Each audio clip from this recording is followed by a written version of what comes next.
할렐루야. 일주일 동안도 살아내신 우리 귀한 성도님들 사랑하고 축복하고 존경합니다. 이 시간에 귀한 말씀을 통해 또 은혜 되시고 또 위로 받으시고 또 하나님의 함께 하심을 확신하는 우리 귀한 성도님들 되시기를 주의 이름으로 축원합니다. 제임스 힐튼이라고 하는 사람이 소설책을 하나 썼습니다. 잃어버린 지평선이라고 하는 책인데요. 시작은 이렇습니다. 인도의 영사로 있었던 그 일행이 그 인도에 폭동이 일어납니다. 그래서 도저히 이제 그곳에 있을 수가 없어서 이 소형 비행기를 하나 급하게 빌려서 탈출을 하게 됩니다. 근데 이제 겨우 이 히말라야 산맥을 넘는가 싶더니 비행기에 어떤 결함이 있었던지 그 골짜기로 불시착을 하게 되죠. 그래서 불시착을 하고 나서 이렇게 나와 보니까 이 마을이 하나 보이는데요. 위속 상공에 있어서는 그냥 눈발이 날리고 이 기상이 정말 안 좋았는데 그 골짜기에 있는 마을에 이렇게 보니까 바람 한 점도 없고 따뜻한 햇빛이 내리쬐고 그 다음에 나무들도 무성하고 그 다음에 나비도 날아들고 뭐 이런 곳에 너무 신기한 광경을 보게 됩니다.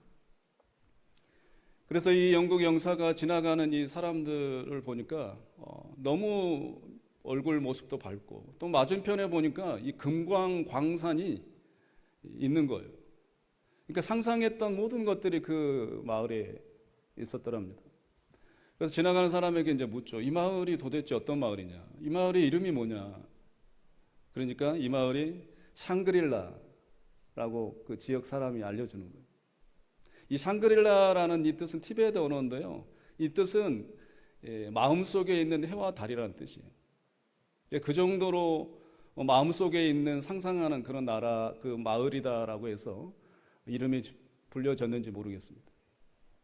이와 비슷한 오늘날 우리들이 즐겨 사용하는 게 유토피아라는 단어가 있습니다. 유토피아는 이 그리스어의 합성어입니다. 유와 토포스라는 단어가 붙여진 이 단어입니다. 이 그리스어의 유는요, 영어의 no입니다. no.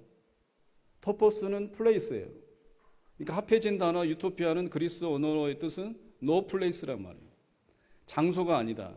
직역하자면, 의역하자면 그러한 곳, 바라는 곳, 우리가 생각하는 그런 장소는 이 땅에 그 어느 곳에서도 없다 이런 뜻이에요. 유토피아라는 뜻이에요.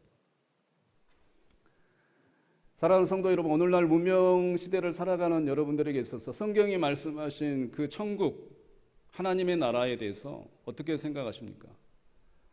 정말로 마음속에 있는 그런 해와 달과 같은 그리는 상상의 그런 나라라고 생각하십니까?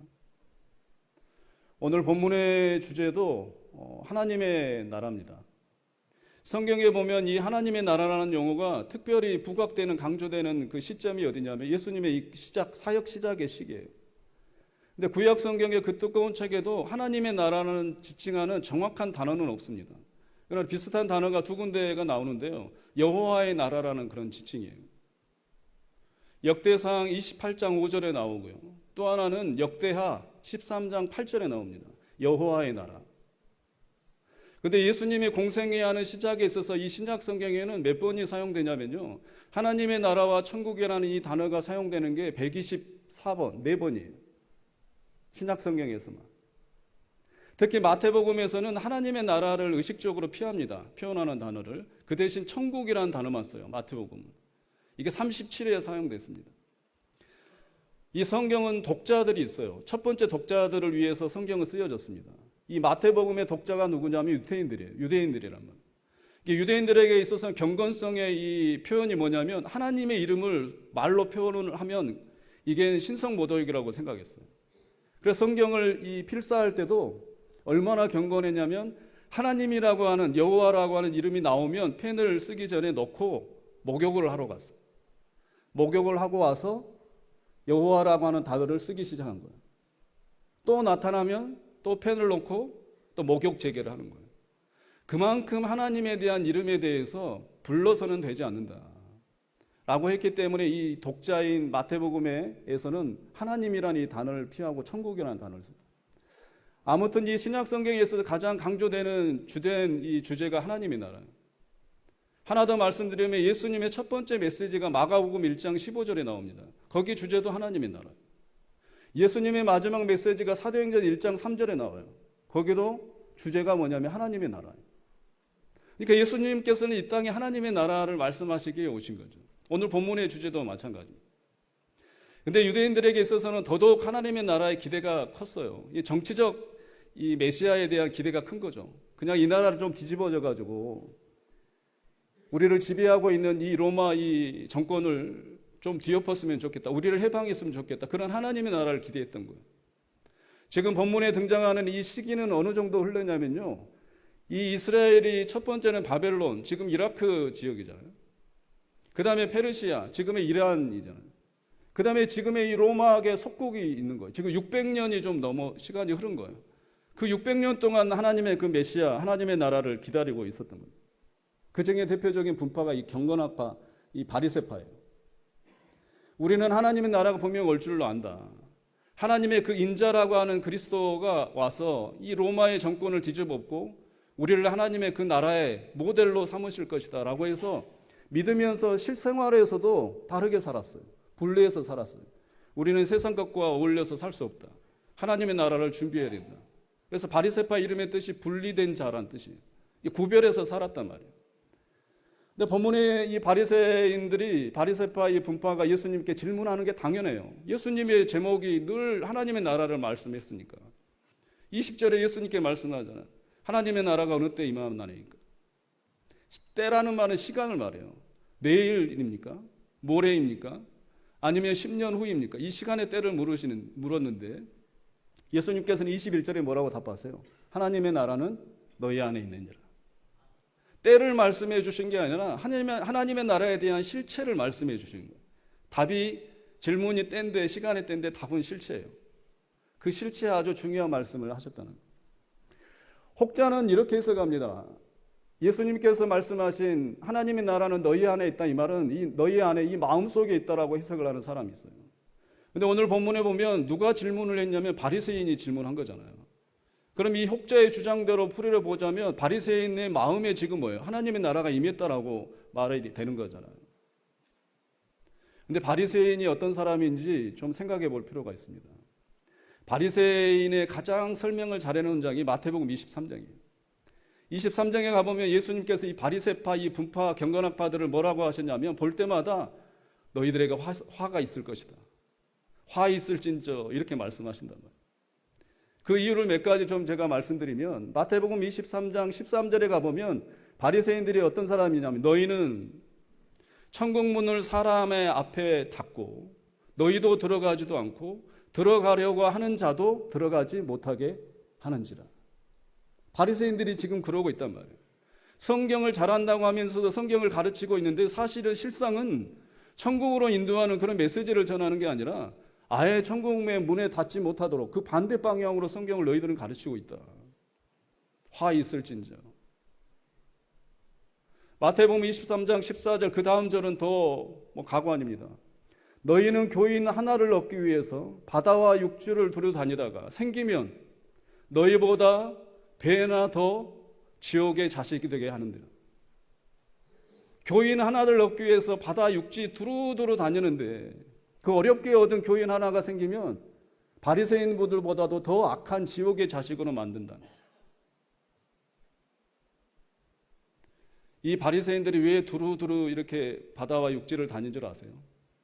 누가복음 16장에 가보면 그 이유를 알 수 있습니다. 오늘날 예수님께서 바리새인들에게 말하는 거예요.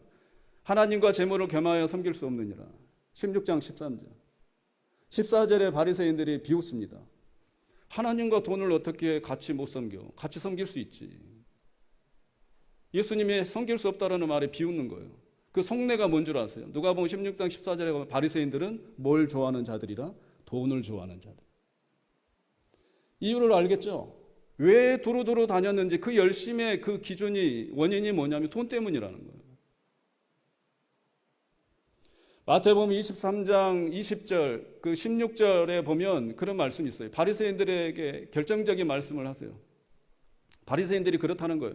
누구든지 성전으로 맹세하면 아무 일 없거니와 성전의 금으로 맹세하면 지킬지라. 이렇게 가르친다는 거예요. 하나님의 선포된 말씀에 의해서 그것을 어떻게 적용할지, 그 말씀을 지키는 것이 삶에 얼마나 힘드는 건지에 대한 고민과 갈등하는 이런 성도들을 케어하는데 관심이 별로 없어요. 그러나 이 바리새인들은 뭐라는 거예요? 교회에서 헌금을 내기로 작정하면 그것은 넌 분명히 지켜야 해. 안 그러면 저주받을 수 있어. 헌금에 대해서만, 금에 대해서만, 성전의 금으로 맹세한 것을만 지켜라고 한다는 거예요. 사랑하는 성도 여러분, 하나님과 재물은 겸하여 섬길 수 없습니다. 우리 교회는 재물을 섬기는 게 아니라 오로지 하나님을 섬길 수 있는, 또 섬기는 그런 교회 더욱 되시기를 주의 이름으로 간절히 부탁드립니다. 교인 하나를 생각하는 거, 두루두루 다녀야 되잖아요. 근데 그 원인은 뭐겠습니까? 이유가 돈이어서는 안 되는 거예요. 코로나 때 우리가 얼마나 힘들었습니까? 우리 성도님들이 너무나 힘드셨어요. 교회에도 나올 수 없는 상황, 나와야 되냐 말아야 되냐, 이것으로 서로 또 우리가 마음에 힘든 점도 있었고, 또 심지어 가장 교회도 힘들었어요. 그랬을 때 가장 줄일 수 있는 게 뭐 인건비잖아요. 부목사님들이 뭐 하루아침에 정리해고가 되고 많은 어려움이 교회 안에 있었습니다. 그러나 시간이 지날수록 제 마음이 불편했어요. 교회에서 바둥거리고 고민하고 느끼고 이렇게 힘들었던 이유가 첫 번째가 재정 문제라는 거예요. 돈 문제라는 거예요. 두 번째는 성도님들의 출석이 떨어진다는 거예요. 머릿수 숫자 문제라는 거예요. 그 코로나 기간에 우리 성도님들이 아파하고 힘들고 재정적, 경제적 어려움 때문에 그런 모습들에 대한 회복을 위한 어떤 기도의 모임이나 가서 신방을 다른 방법으로 하거나 그것에 대한 포커스로 인한 그런 고민의 소리는 상대적으로 적더라는 거예요. 사랑하는 성도 여러분, 교회의 존재 목적은 하나님의 나라입니다. 돈이 아니에요. 사람의 숫자도 아닙니다. 하나님이 원하시면 보내시는 거예요. 택한 백성들은 하나님이 보내실 것이기 때문에 그것에 포커스가 있으면 되지 않습니다. 우리 교회는 하나님의 나라를 위한 교회이어야 합니다. 우리 봉산교회 그런 교회 더욱 되시기를 주의 이름으로 축원합니다.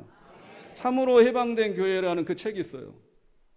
하워드 스나이더라는 사람이 썼는데요. 그 사람이 이 책 중에 이런 말을 했습니다. 교회는 세상을 해방시키기 전에 교회 자체가 성경에서 말한 대로 하나님의 나라를 위해 해방되어야 한다. 동의하십니까? 교회가 세상을 해방시키기 전에 교회가 먼저 해방돼야 돼요. 물질로부터 해방돼야 합니다. 어떤 자존심으로부터 해방이 먼저 돼야 되는 거예요. 어떤 체면에서부터 먼저 해방이 되어야 되는 거예요. 내가 뭐가 된 것처럼 하는 이런 것으로부터 교회가 먼저 해방돼야 합니다. 그래야 성령의 역사가 있는 거예요. 그래야 하나님의 나라가 임하는 거예요. 돈보다도 우리 성도들의 그 상처를 위해서 어떻게 하면 기도해 줘야 할까? 어떻게 하면 위로가 될까? 성도들이 서로 내 그런 기도 제목을 오픈하는데도 별 꺼리낌이 없는 그런 우리 교회. 그런 오픈해도 그런 기도 제목에 소문나지 않고 내가 가슴으로 품고 서로 기도해 줄 수 있는 그런 하나님의 나라가 임한 교회. 우리 교회 더욱 되시기를 주의 이름으로 축원합니다. 오늘의 본문의 말씀의 키워드는 이 아내예요. 너희 아내, 이 아내란 말이에요. 영어 성경은 그 하나는 이런 말, in the midst of라는 단어를 씁니다. among이라는 단어를 씁니다. 이것은 사람들 사이라는 말이에요. 공간의 개념이에요. 마음속에 있는 추상의 개념이 아니에요. 하나님의 나라는 내 안에 있는 게 아니에요. 공간에 실제적으로 있다는 말이에요. 하나님의 나라는 너희 사이에 있다 이런 말이에요. 하나님의 나라가 뭐냐면 하나님의 통치가 임한 곳이 하나님의 나라예요. 하나님의 주권 아래에 있는 장소는 그 어디든 하나님의 나라예요. 여러분들의 직장이 하나님의 통치 아래에 있음을 믿습니까? 그러면 여러분들의 직장이 하나님의 나라인 거예요. 교회만 하나님의 나라가 아니에요. 사막에 나 혼자 갈지라도 하늘에 나 혼자 홀로 서 있다 해도 그것이 하나님 아래 통치 아래에 있음을 내가 믿는다면 그것이 다 어디예요? 하나님의 나라인 거예요. 언제 임하는 그 미래적인 시간의 때의 나라가 아니란 말이에요.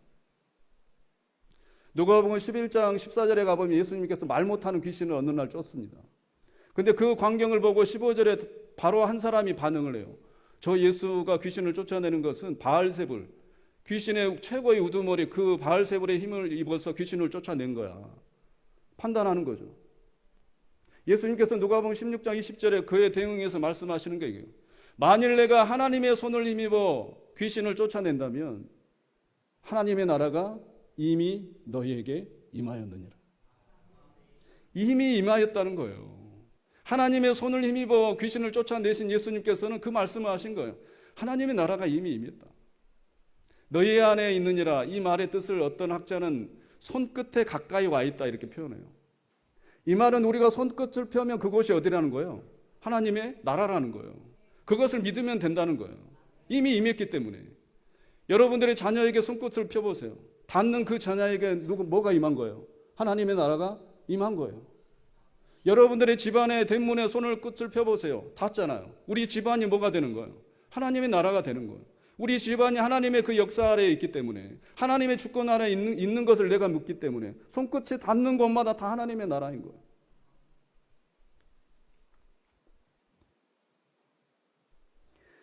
여러분들의 혹여 질병이나 상처도 여러분들의 손끝이 닿을 때 그곳에 하나님의 나라가 임하였음을 신뢰하신다면 그 상처가 회복될 줄로 믿습니다. 그 질병이 치유함 받을 줄로 믿습니다. 이게 바로 우리의 믿음이에요. 하나님의 나라가 이미 우리에게 임하였다라는 것에 대한 위대한 외침인 겁니다. 왜 그렇습니까? 왜 우리가 이렇게 외칠 수 있는 거예요? 골로새서 1장 13절에 답이 나와 있습니다. 그가 우리를 흑암의 권세에서 건져내사 그의 사랑의 아들의 나라로 옮기셨습니다. 우리 하나님이 흑암의 권세에 있는 우리를 건져내사 그냥 뽑아서 옮기신 거예요. 그의 사랑의 아들의 나라로 옮기셨습니다. 여러분들이 하나님 나라의 백성이세요. 여러분들이 가는 곳곳마다 하나님의 백성이니까 하나님의 주권 나라에 있으니 그 곳곳마다 가시는 곳곳마다가 다 하나님의 나라인 거예요. 선포하시기를 주의 이름으로 축원합니다. 그러면 하나님의 나라는 구체적으로 어떤 나라겠어요? 많이 들어보셨을 얘기인데요. 아주 신실하신 장로님이 이제 연세가 되셔서 돌아가셨어요. 천국에 가서 보니 같은 교인 중에 집사님 한 분이 엄청난 큰 테이블에 천사들에게 서빙을 받고 있는 거예요. 눈에 이 땅에 살면서 먹어보지 못한 그런 진수성찬의 대접을 받고 있는 거예요. 그래서 장로님이 혼자 생각하셨어요. 내가 이 땅에서 이래봬도 장로인데 집사님이 저 정도 서빙을 받으면 나는 얼마나 받을까라고 기대감에 몇 시간을 서 있는데 천사가 지나가는데도 거들떠보지 않는 거예요. 그래서 장로님이 너무 성질나서 지나가는 천사를 붙잡고 물어봤다는 거잖아요. 이복의 천사 양반, 왜 나는 장로인데 왜 나를 테이블에 안내도 안 해주고 말이야. 음식도 대접을 안 해? 그랬더니 천사가 하는 말이 장로님은 셀프예요. 알아서 드세요. 장로님이 속으로 생각하니 너무 억울한 거예요. 아니 나는 봉사도 열심히 하고 아니 그랬는데 더 대접을 받아야 되지 않나 씩씩거리고 있는데 갑자기 목사님이 생각난 거예요. 우리 목사님은 열심히 메시지도 전하시고 나보다 더 우리 교회를 사랑하시는 우리 목사님은 얼마나 대접을 받으실까. 그 옆자리에 좀 껴가지고 먹을까 해서 찾아봤는데 목사님이 안 보이는 거예요. 지나가는 천사에게 또 물었어. 천사 양반, 나는 그렇다 치고 우리 목사님 어디 계신 거야? 천사가 하는 말이 배달 가셨다는 거야.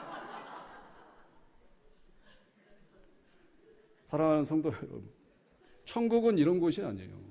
우리가 뭘 이 땅에서 섬기고 희생한 것에 대한 보상을 받는 그곳에서 펜트하우스에서 사는 사람, 너무 열심히 기도하고 봉사한 사람 펜트하우스에 살고 대충 교회 다니는 사람은 노숙자가 되고 그런 것이 아니란 말이에요. 성경이 말한 이 하나님의 나라는 어떤 것이냐, 이미 임한 하나님의 나라는 어떤 것이냐, 로마서 14장 17절에 나와 있어요. 하나님의 나라는 먹는 것과 마시는 것이 아니 오직 성령 안에 있는 의와 평강과 희락이라. 공동번역. 하나님의 나라는 먹고 마시는 일이 아니라 성령을 통해서 누리는 정의와 평화와 기쁨입니다. 영어 성경은 righteousness라는 단어를 쓰고 peace라는 단어를 쓰고 joy라는 단어를 쓰고 뒤에 뭐가 붙었어? In the Holy Spirit. 의가 뭐냐면 하나님의 뜻이에요. 하나님의 뜻은 이루어지게 돼 있어요. 하나님이 이루시기 때문에 이루어지게 돼 있는 거예요. 하나님의 뜻이 이루어지니 뭐가 있는 거예요? 평화가 있는 거예요. 기쁨만이 있는 거예요. 이 기쁨을 누가 만든 거예요? 성령 하나님이 만드신 거예요. 저 인은 메이드 인이란 말이에요. 메이드 인. 성령이 만든 의와 평강과 희락이다. 우리 어렸을 때 어르신들은 메이드 인 아메리카를 뭐라 그래요? 미제라 그러잖아요. 미제가 아니에요. 메이드 인 차이나가 아니란 말이에요. 메이드 인 월드가 아니에요. 의와 평강과 희락은 뭐예요? 메이드 인 헤븐이라는 말이에요. 우리 성령 하나님이 만드신 거란 말이에요. 그래서 누가 가져갈 수가 없어요. 수리할 필요도 없어요. 고장이 안 나는 거예요. 우리 안에 지금 하나님의 나라가 이렇다는 거예요. 하나님의 뜻이 분명히 이루어질 것이고, 그런 뜻으로 인해서 이미 평화가 임했고, 이미 우리에게 조의 기쁨이 이미 있다는 거예요. 선포하시고 누리시기를 주의 이름으로 축원합니다. 바울 사도는 그러잖아요. 사도행전 16장에 가보면 복음을 전하다가 억울하게 옥살이하고 두들겨 맞잖아요. 그 감옥에 있었을 때 바울 사도는 뭐예요? 이 하나님의 나라를 확신했으니까 손끝을 펴니 지금 감옥인데도 불구하고 뭐래요? 찬송하잖아요. 기쁨이 사라지지 않잖아요. 감옥에 있어도 내 손끝을 펴는 이곳이 하나님의 나라니까, 이 감옥에도 하나님의 나라가 임했으니까 의와 평강과 희락이 있는 곳이니 내가 찬송할 수밖에. 할렐루야. 예수님께서 요한복음 14장 27절에 그런 말씀을 하시잖아요. 평안을 끼치노니 곧 나의 평안을 너희에게 주노라. 내가 주는 것은 세상과 같지 아니하니라. 마음에 근심도 말고 두려워하지도 말라. 일주일에 그런 삶이 되시기를 주의 이름으로 축원합니다. 하나님의 나라가 이미 우리에게 임했기 때문에 근심도 말고 두려워하지도 말라, 이런 말씀을 하시는 거예요. 이성선 시인이 이 사랑하는 별 하나라는 시를 썼는데요. 제가 우리 성도님들께 소개시켜 드리고 싶어서 가져왔습니다. 나도 별과 같은 사람이 될 수 있을까? 외로워 쳐다보면 눈 마주쳐 마음 비춰주는 그런 사람이 될 수 있을까? 나도 꽃이 될 수 있을까? 세상 일이 괴로워 쓸쓸히 밖으로 나서는 날에 가슴에 환히 안겨 눈물 짓듯 웃어주는 하얀 들꽃이 될 수 있을까? 가슴에 사랑하는 별 하나 갖고 싶다. 외로울 때 부르면 다가오는 별 하나 갖고 싶다. 마음 어두워 밤 깊을수록 우러러 쳐다보면 반짝이는 그 맑은 눈빛으로 날 씻어 길을 비춰주는 그런 사람 하나 갖고 싶다. 그런 사람들 되시기를 주의 이름으로 축원합니다. 별은 비춰주기에 별이잖아요.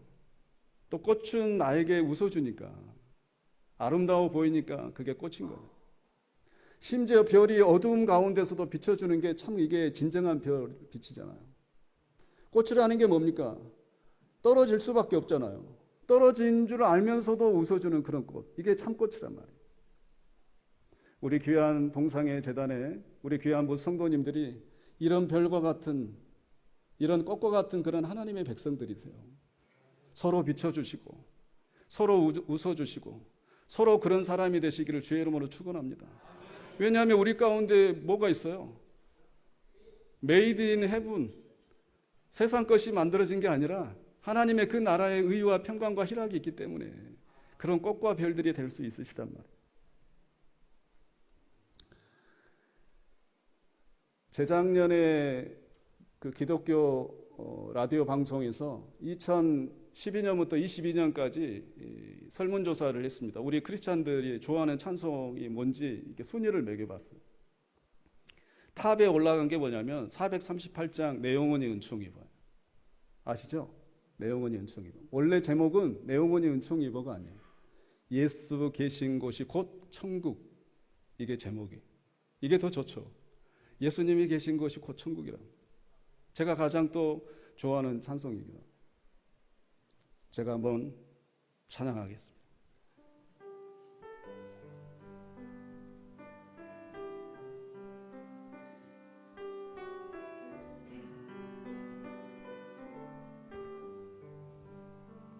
내 영혼이 은총 입어 중한 죄짐 벗고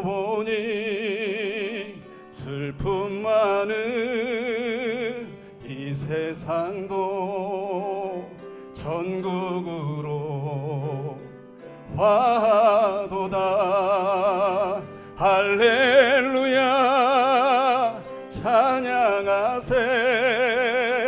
내 모든 죄 사함받고 주 예수와 동행하니 그 어디나 하늘나라. 주의 얼굴 뵙기 전에 멀리 외던 하늘나라. 내 맘속에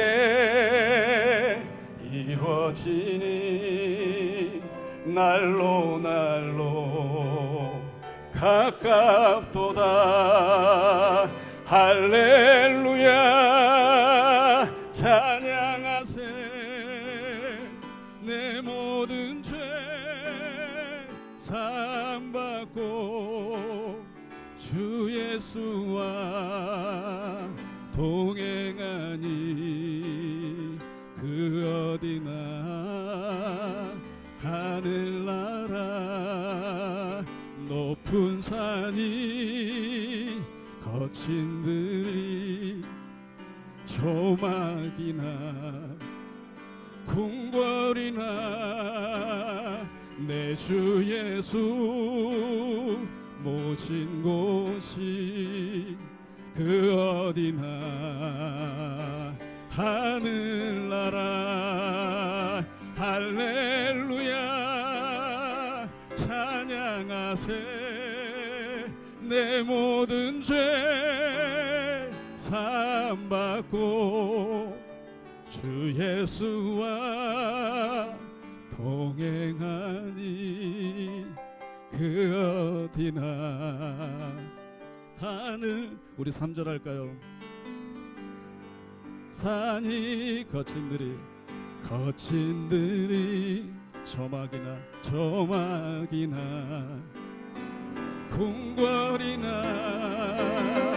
내 주 예수 모신 곳이 그 어디나 하늘나라. 할렐루야 찬양하세.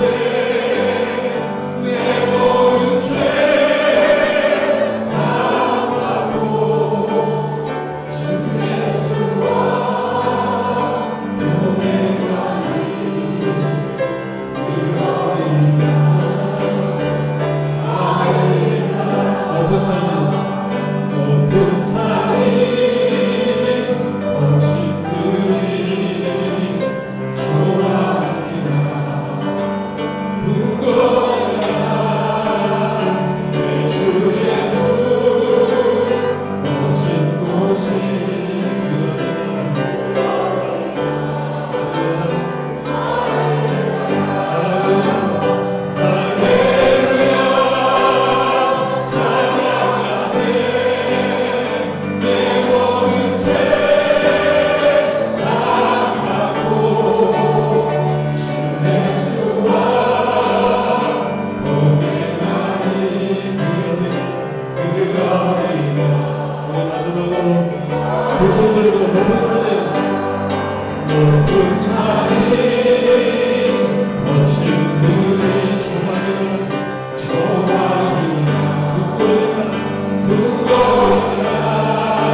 한 주 동안도 어디 계시든, 그곳이 궁궐이시든 초막이시든 어떤 직장이시든 어떠한 슬픔에 그런 불안의 염려의 자리에 계시든 담대히 믿으시고 선포하시기를 주의 이름으로 축원합니다. 여러분들의 거하시는 그곳에 하나님의 의와 평강과 희락이, 그 조의가, 기쁨이 충만하시기를 주의 이름으로 축원합니다.